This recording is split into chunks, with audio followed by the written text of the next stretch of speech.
I show you how to hard reset on Oppo A73. Turn off the phone. Next, press and hold the power button and volume down key for a few seconds. Release the power button when the Oppo logo appears.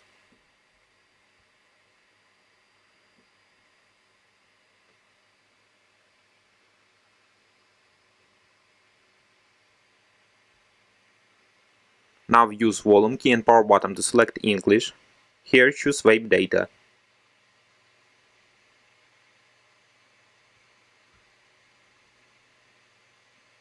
Finally choose Reboot.